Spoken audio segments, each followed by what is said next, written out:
Okay, so as you know, I try to have a trip every year. And this year we have the opportunity to go to Cambodia, Vietnam, and Japan.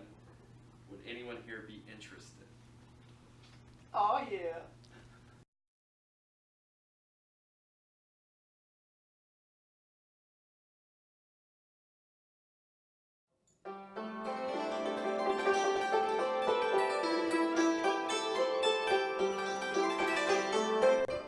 Ho Chi Minh, also known as Saigon, has a metropolitan area which is populated by more than 10 million people, making it the most populous metropolitan area in Vietnam. It is rich in culture and the perfect place to get a meal. It has the Ben Thanh Market, which is one of the earliest surviving structures in Ho Chi Minh. We took a stop to eat at Pho Saigon while in the city. Pho is a traditional Vietnamese noodle which has rice noodles, cilantro, onions, and a meat of choice.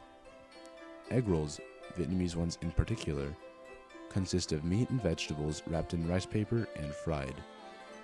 Coffee is a very popular Vietnamese drink made with dark roast and sweetened condensed milk.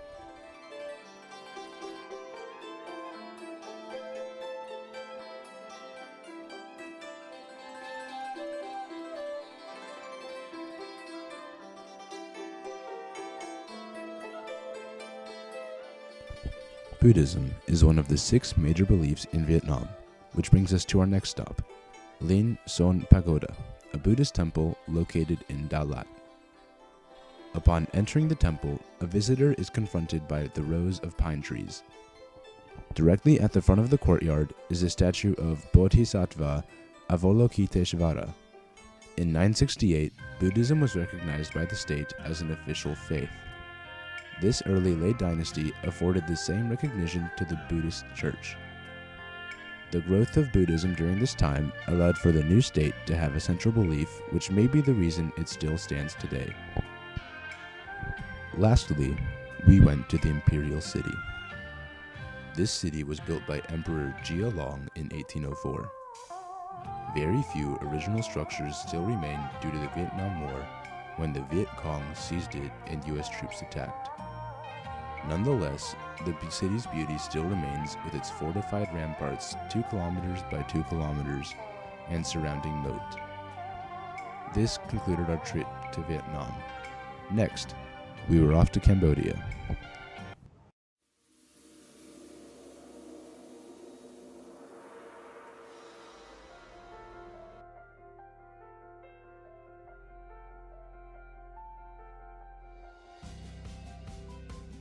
Bokor Hill Station is an abandoned French town built in 1922 on Bokor Mountain, just outside the town of Kampot, southern Cambodia. The town was built as a resort by the colonial French settlers to offer an escape from the general insanity of Phnom Penh. The centerpiece of the resort was the Grand Bokor Palace Hotel and Casino, complemented by shops, a post office, a church, and royal apartments. The French abandoned Bokor in the 1940s and was left abandoned and reclaimed by the jungle throughout World War II.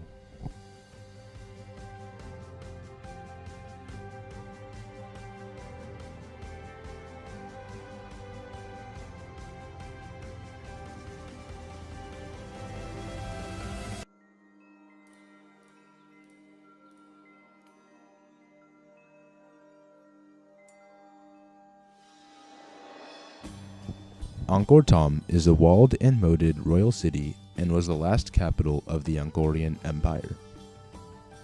After Jayavarman VII recaptured the Angkorian capital from the Cham invaders in 1181, he began a massive building campaign across the empire, constructing Angkor Thom as his new capital city. He began with existing structures and built a grand enclosed city around them, adding the outer wall or moat. He then constructed some of Angkor's greatest temples, including his state temple, Bayon, set at the center of the city. There are 5 entrances to the city, 1 for each cardinal point, and the Victory Gate leading to the royal palace area.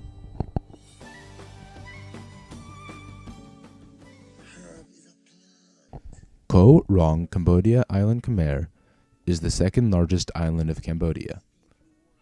Located in the Koh Kong province, about 25 kilometers off the Sihanoukville's coast in the Gulf of Thailand, the island has an area of approximately 78 kilometers squared and 43 kilometers of beaches. Currently, there are 4 small villages and also home to more than a dozen guest houses and bungalows. When you wake up in the morning, you can enjoy white sandy beaches, coral reefs, a real jungle, and watch the starry sky at night. They have many activities for tourists such as scuba diving, hiking, fishing, surfing, massages, and more. Many people come for a quiet refuge from their everyday life. This island is not widely known by the world, so it has very few tourists. With the gorgeous weather, white sandy beaches, many adventurous sights, and lovely company, you will fall in love with Koh Rong.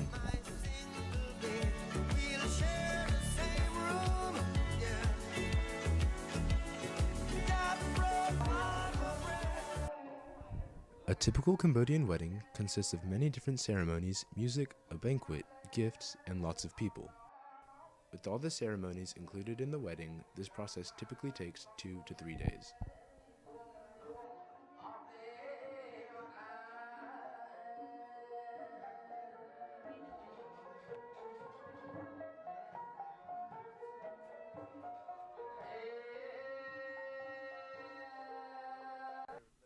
There are usually silver trays, candles, flowers, and fresh fruit.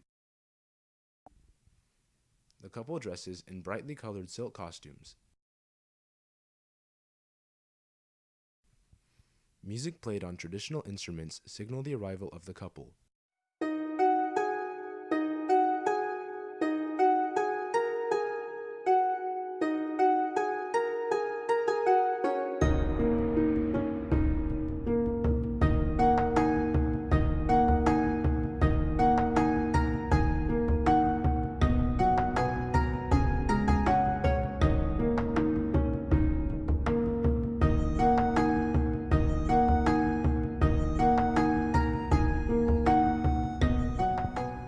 The first ceremony is called Sot Mung, or Monk's Blessing. Monks bless the couple and attending guests by sprinkling everyone with flowered water. While this is happening, the couple and guests remain quiet while praying.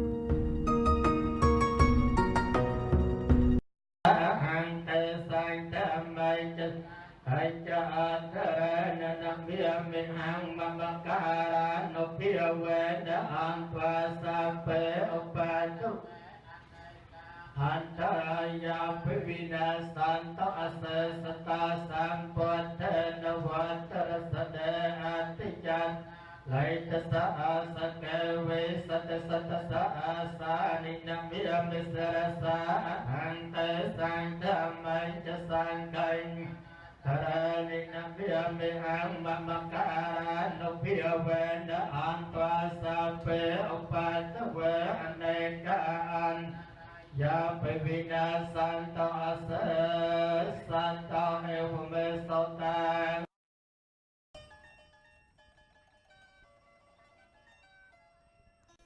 The next ceremony is called Bang Chat Madai, or the honoring of the parents. Now that the couple is marrying, it is their turn to take care of the parents. Fruit and sugar is given to the parents as parasols are held above their heads.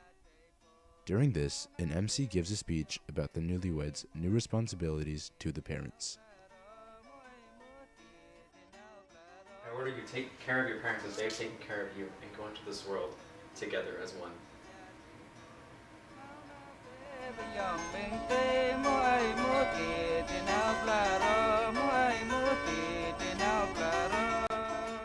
The next ceremony takes place the next morning and is called Hai Gon Gomlo, or Groom's Parade.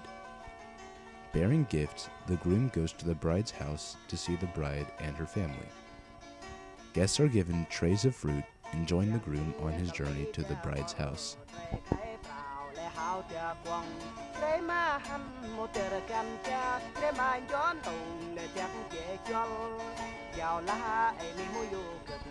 อเกือบไล่เกยหมูแก่ต่อปูโอ้สิงดอ๋อหมูแก่ต่อปูสิงดงันอ๋อเกือบหมูแก่ต่อปูสิงดงันอ๋อเกือบหมูแก่ต่อปูเสียนนี้ตะตีเจ้ากงเร่ไข่เปล่าและหาวเจ้ากวงเร่มาหันหมดเตียระกันจ้าเร่มาย้อนตูแม่จังเกยจงบักระลุกถึงแห่ตำ After this, Sien Duan Ta, or honoring the ancestors, takes place. The bride and groom pay homage to their ancestors by bowing and offering goods and tea to a photograph of their deceased ancestors. This ceremony is done in order to have the ancestors view the new familial ties that are being created by this marriage, and to have them bless the living family members.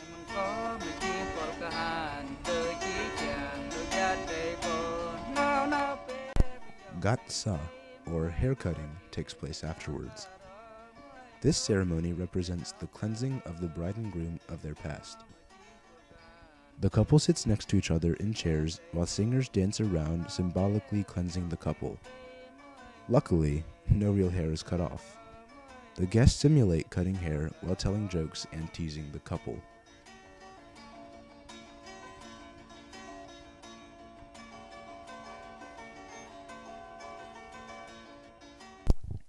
The next ceremony is called Bongful Popul, or Passing of Blessings. During this, the couple sits in the middle of already married couples. Candles are passed around 7 times clockwise. This represents the blessing from successful marriages for the new couple. Sompeas Tem, or the knot tying ceremony, consists of the groom bringing a sword in order to protect his new wife. During this ceremony, the couple holds the sheathed sword in between their clasped hands, while guests come and tie red strings around the couple's wrist. This ceremony gives each individual person a chance to personally bless the new couple.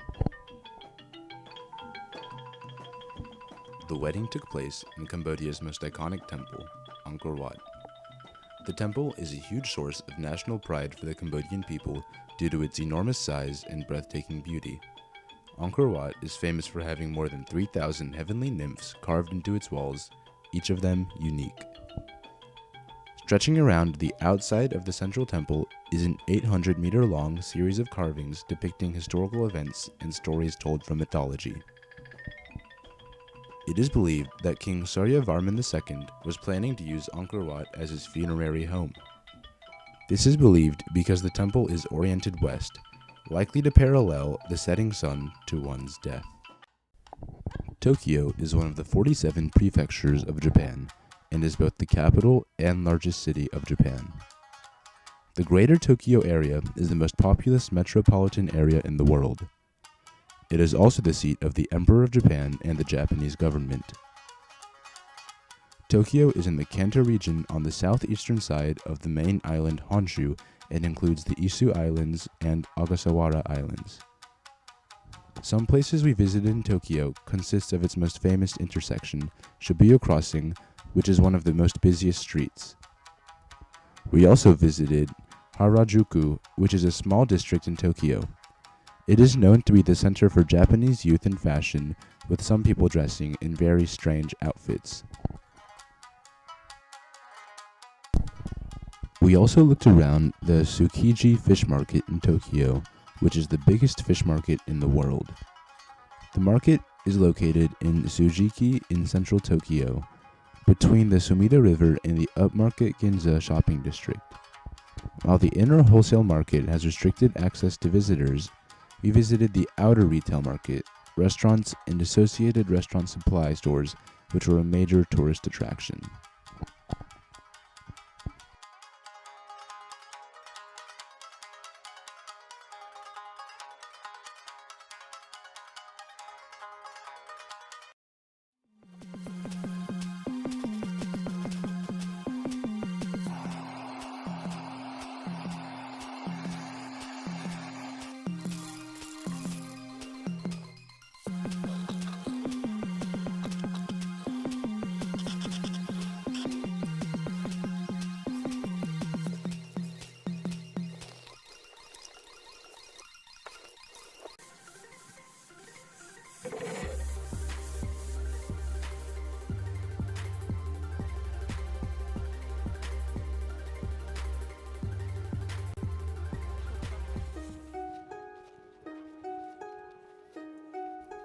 After that, we took a trip to Mount Fuji, which is located southwest of Tokyo.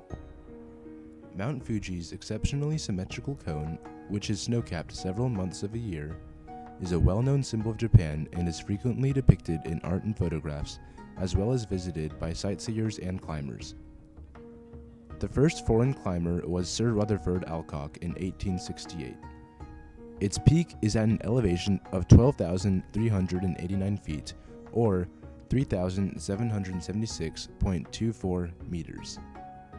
The average climb is about 6 hours, and we took the Yoshiga Guchi course. The summit itself has a vending machine for those who reach the top. Man, this climbing Mount Fuji sure was hard.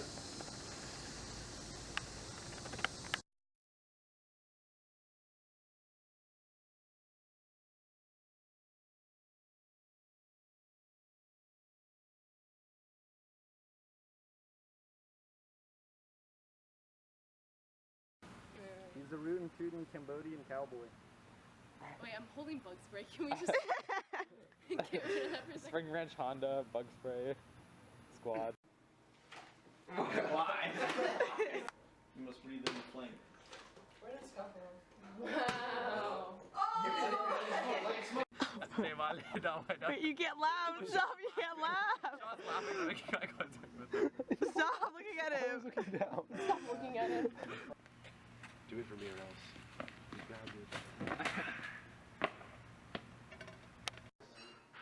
He's the Candyman kid, the Candyman kid.